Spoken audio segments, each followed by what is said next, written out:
আসসালামু আলাইকুম। আজকে আমি বানালাম চকলেট ডোনাট। তো প্রথমে আমি সব জিনিস নিয়ে নিলাম।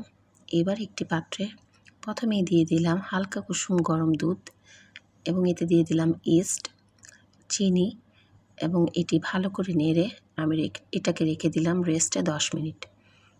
10 মিনিট পর ইস্টটা যখন অ্যাক্টিভ হয়ে যাবে এতে দিয়ে দিব ডিম আর বাটার।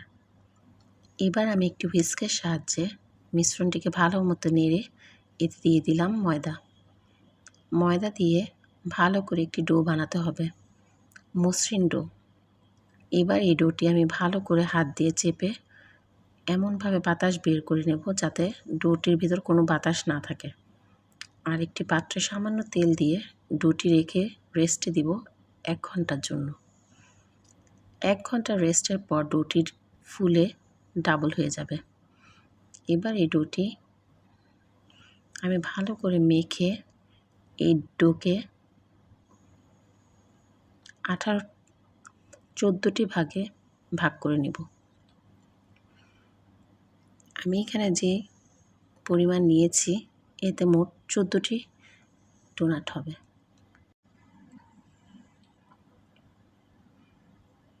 এবার আমি ডোগুলোকে ভালো করে মসৃণ করে হাত দিয়ে চেপে চেপে ডোনাটের আকার দিব।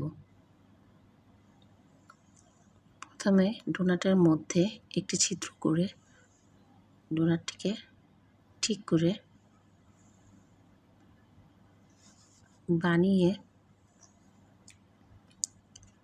একটি ট্রেতে রেখে দিব 15 মিনিটের জন্য ঢেকে রাখবো। 15 মিনিট পর ডোনাটগুলো ফুলে উঠবে। এবার একটি বাটিতে হুইপড ক্রিম আর চকলেট নিয়ে এই গরম পানির উপর বাটিটি রেখে চকলেট গানাশ বানাবো। আর এইদিকে ডোনাটগুলো আমি ভেজে নিচ্ছি। একসাথে অনেকগুলো ডোনাট দিবেন না, এতে করে একটির সাথে একটি লেগে যেতে পারে। আর আমি যখন ডোনাট ভাজবো তখন চুলার হিট থাকবে একদম লো।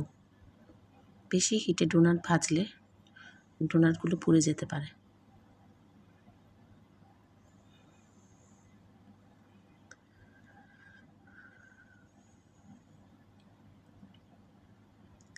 এইখান দিয়ে আমার চকলেট গানাশটাও রেডি হয়ে গিয়েছে।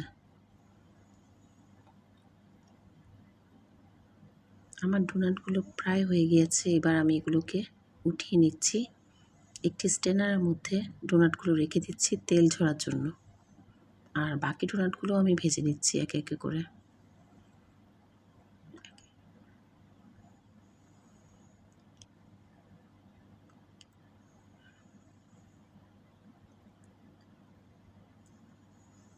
আমার লাস্ট ডোনাটগুলো আমি ভেজে নিচ্ছি।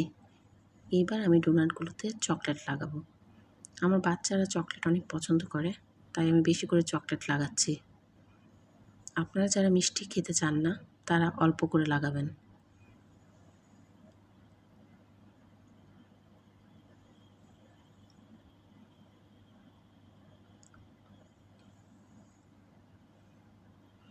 চকলেট লাগানো হয়ে গেলে এবার আমি স্প্রিঙ্কল উপর দিয়ে ছড়িয়ে দিচ্ছি সৌন্দর্যের জন্য।